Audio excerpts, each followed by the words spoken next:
Welcome back to my channel. My name's Michelle.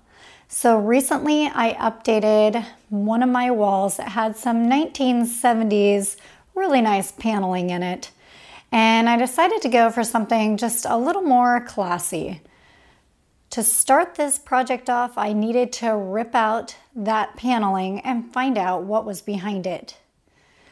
Now, the only injury that I had during this project was in ripping out this paneling. I ended up taking my crowbar to the head and I cut my finger. Not really a bad cut on my finger and not really a bad cut on my head, but just be careful. I was very thankful to find that there was drywall behind this paneling. That ended up saving me a lot of time and a lot of money because I had something to back something against. I didn't have to go out and purchase drywall and put that up. Now, the people before us had put in some cabinets, and so they put in a light switch as well as a light right in the middle of the wall. And that wasn't what I wanted for a focal point on this wall. So, not too tough. Everything was fed through the electrical box on the bottom. So I was able to remove both of those and pull all the wiring out of the wall for those two things. If this is not something that you know much about or that you're good at, then definitely hire an electrician to do something like this for you. Now, since my kids like to use this as an indoor wall ball when it's really cold outside or rainy, I decided to go with a paneled look here on the wall. Now, I priced out tongue and groove boards and it was going to be over $600. That just wasn't in my budget. So instead, I went to the hardware store and got 1/4-inch plywood, and I brought that home and just ripped it down on my table saw. Now, I cut them just under 8 inches, which ended up giving me 6 boards per sheet of plywood. So for my whole 19 feet of wall space, this ended up costing me $150. Totally budget friendly for me, and this was something that I could do and afford. After you rip down your plywood, you want to make sure to sand those edges. When they're up on the wall, you don't want to see things hanging down. You want it to look nice and smooth. So what I like to use is a flexible sanding block and then just some 220 sandpaper here. And you just go along those edges. Doesn't take a whole lot of time, but it will look a lot better in the end if you do this. Now, to save yourself some time, go along with the stud finder, find the studs in your wall and draw a line down them. This will make things so much easier when you go along so you know right where the studs are. The one important piece to this project is you want to make sure that you are nailing into studs every time. This will make sure that those boards are held nicely against your wall. You also want to make sure that when those boards meet up together, whenever a board ends or starts, end it and start it on a stud. If you do that, you'll have a nice seam in between that'll look very flawless. If you do it in the middle and the stud's over here, those boards are going to tend to move around on you. So you'll see a definite space in between each of your boards. So take the time and do this in the beginning.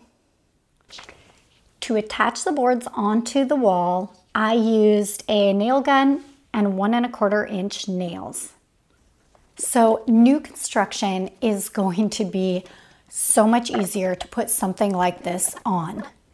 The wall that I'm dealing with here has had some shifts and moves over the years. And in fact, one side of my wall is 3/4 of an inch taller than the other side of the wall. My floor is not level, and I'll show you in the end, but my wall tends to kind of do a roller coaster thing along the wall. So nothing is a straight edge here. Everything is a bit difficult to work with. Now I had a light switch and a vent that I had to cut out for. So I used a drill just to get into the spaces that I couldn't cut from the outside. And then I just use a jig saw to cut the holes. You can just make it the right size that you need for any of the spots. After I applied one whole row, I went along and I painted with the color that I'll be using for my final paint. This way, when you're standing back and looking at that wall, you'll see the same color in that area. It's going to be hard to paint those small little gaps in the very end, but you will notice if it's different. I used a level as much as I could to try to keep the boards level, but I also had to take up some room as I went to get rid of the 3/4 inch gap difference. One thing that I used that helped was these nickels. So I used these for spacing. Now what I did is I made sure that each of the boards had at least a nickel gap in between them. Some areas would have a little bit more than others, but I tried as much as possible to make it look straight as I was taking up room along. So just do things gradual. You don't want to take up all of your spacing in the first board. Otherwise, when you look from the floor to the boards, you're going to definitely see that it doesn't look level. If you take it up gradually over time, then you're not going to notice it. As luck would have it, the boards covered up that middle hole where that outlet cover was. So I didn't have to worry about that at all. But when it came to that top circle where my light fixture was, there was a gap, and you would see that if the boards were up and I didn't put something behind it. So what I used here was just a piece of scrap wood that I screwed into the drywall, which gave me a backing. Then I just drew on a piece of paper so I knew the shape that I needed for the cutout, and I cut out a piece of wood that was the same thickness that I needed there, and I just cut a piece that filled that gap and painted it up, and you can't even tell that anything's been patched. I filled my nail holes and my seams with wood filler, and then I used a sander just to sand them and make them smooth. Now I had to do this a couple times, so take your time and really do what you need to do to get those filled and get those smooth. Because at the end of the day, if you have a seamless look on those boards, it's going to look so nice and so clean. Now I really like the sander that I have. This thing is great. I will make sure to link everything down below. But the thing that I really like about it is that I was able to bring it into my house, hook it up to my vacuum cleaner, and have a dust-free area. In fact, I started off sanding by hand and it was really dusty in here, which is why I went out and got it. Made things a lot easier on my arm as well. But then we weren't breathing in this dust in our house while I'm working on a project. So the people before us put in some inexpensive flooring. And since they had cabinets close to the wall, they just didn't take the flooring all the way over to the end of the wall.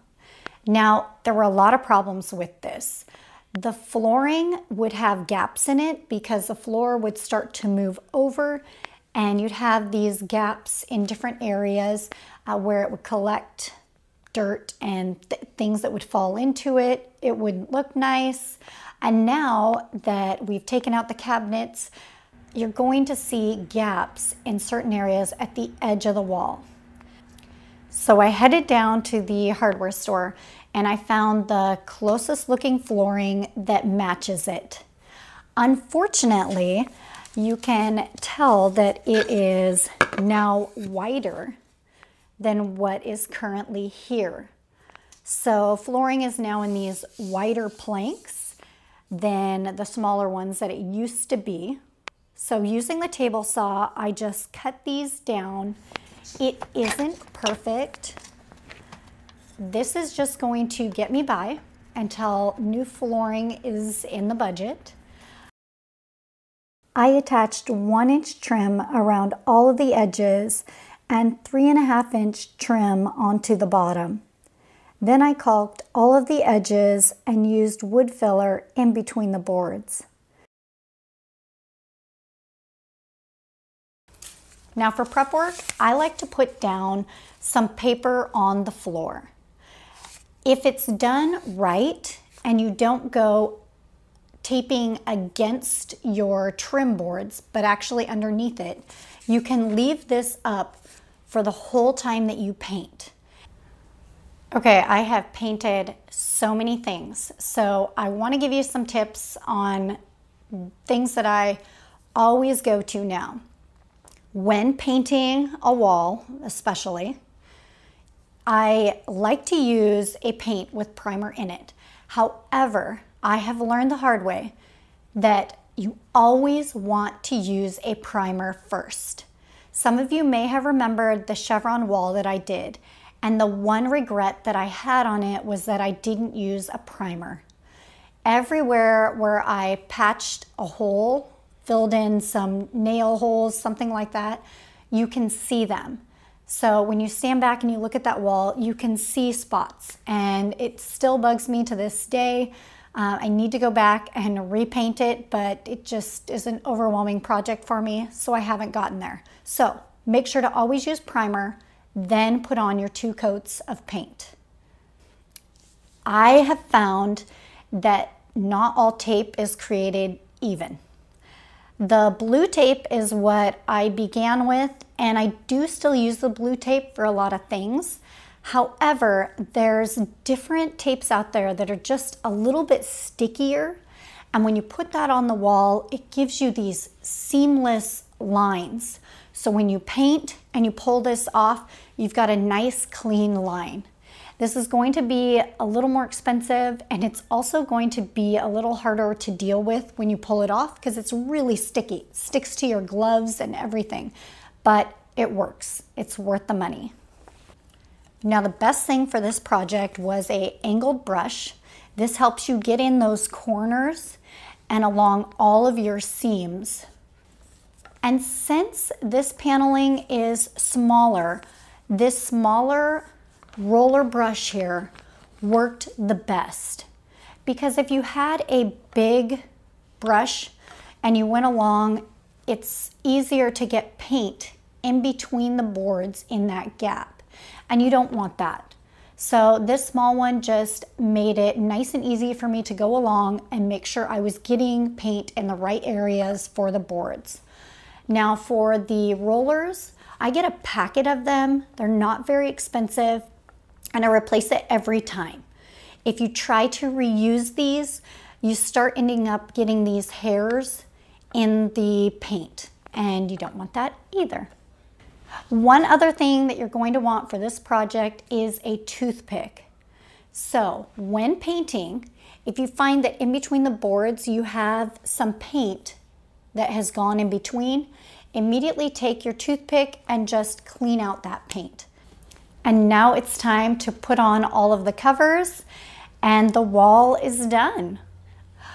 Obviously, I am very happy with how this wall turned out. This just gives me a nice, clean looking wall that adds something to the room, but doesn't take away from it by being too wild or crazy. It also gives the kids an area to play wall ball on, and just a nice updated look for our house.